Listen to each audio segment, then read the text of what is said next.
Hello everyone, this is the Hobbyist, and today we're talking about Japanese invasion money, also known as gems.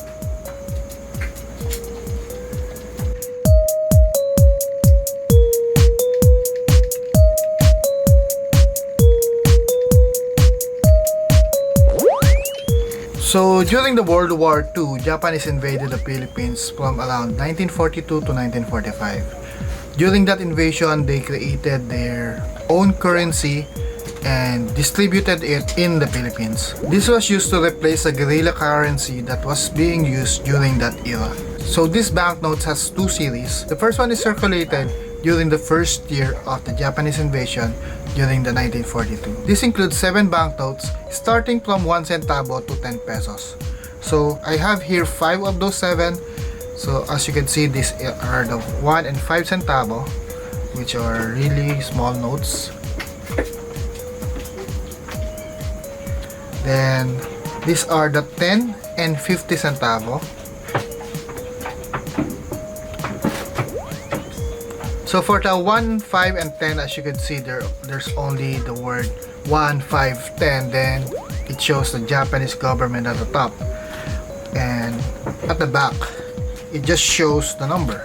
So it shows here 1, 5, then 10, and 50.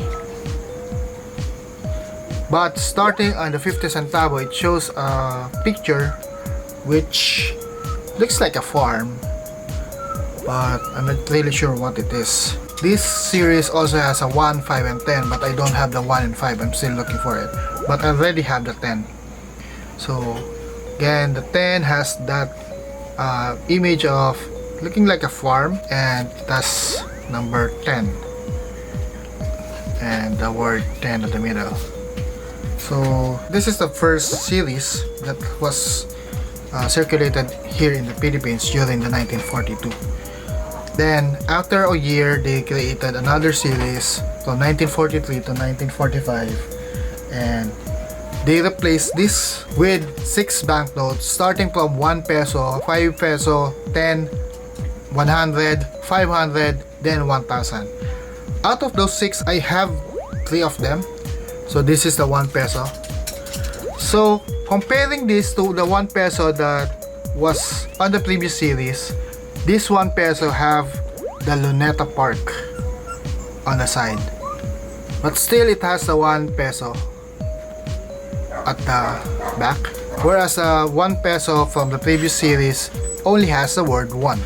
So this is not a really decent copy of the bill, so it has a lot of turns in it. So maybe I'll find a better copy once I find a good seller. Then I also have the 5 peso, which also shows the Luneta Park and the pesos at the back. Then after this is the 10 peso, which I don't have right now, but it still has the Luneta Park. Then it also has the 10 peso at the back. Then the next one would be the 100, which has all of this has the Japanese government in it. The 100 still has the Luneta Park. Then the back is the 100 pesos. The larger denomination of this are the 500 and 1000.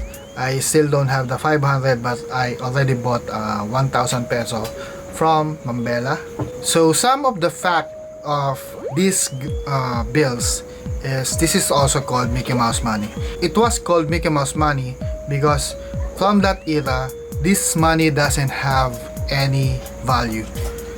They said that there are a lot of people who have this money and bring baskets of this money to the market, but they can't buy anything from it. They said that 75 peso of this money can only buy 1 duck egg, while 100 of this, which is this one, can only buy a box of matchsticks. Jessica Soho featured this money and asked one of the members of the coin collection community about this money. So I've seen sellers selling these banknotes for around 20 pesos up to 100 pesos each. All of this, by the way, was given to me by my friend Verlac Adapon, who is selling a lot of banknotes and coins, especially foreign banknotes and coins. So if you guys have foreign banknotes and coins, that you're trying to sell, try to send a message to Verlac Adapon.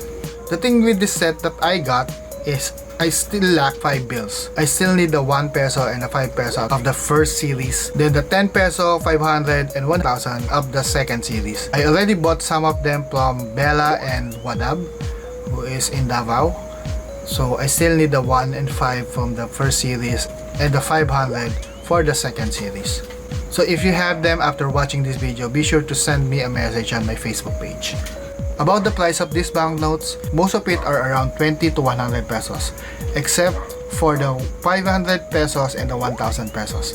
I've seen the 500 pesos for around 400 to 500 each, while the 1,000 pesos I've seen someone selling it for 300 to 400 pesos each.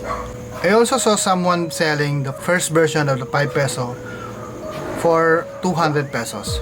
So someone told me that the 1 peso and the 5 peso of the first version, which has the farm on the image, especially the uncirculated one, are hard to find. So maybe you could sell that for around 100 to 200 pesos each. There is also a special version of this bill, which is called the Co-Prosperity Spear. So basically, the Americans got this money and printed the words for the Co-Prosperity Spear, what is it worth, which they use for a propaganda against the Japanese invader. An example of it is in the Wikipedia of the Japanese government issued Philippine peso. Someone told me that if you find one, it is worth thousands of pesos. Not sure how much, but depending on the seller and the collector, you can discuss how much each bill can be sold. But most of these bills are just cheap for only 20 to 50 pesos. I just saw someone selling the set of this from 1 centavo up to the 1,000 peso for the first and second series for 1,300, which is also similar to the price of the Filipino series and also the new design BSP series. So if you have a lot of this, be sure to join some coin collection group in Facebook and post it. So I hope this video helps you if you have this kind of banknotes. And again, special thanks to Verlac Adapon for giving me these bills for free. I also want to thank Bella and Wadab, who is trying to help me complete this banknote set. But as of now, I still need the 1 peso, 5 peso of the 1942 series and also the 500 peso of the 1943 to 1945 series.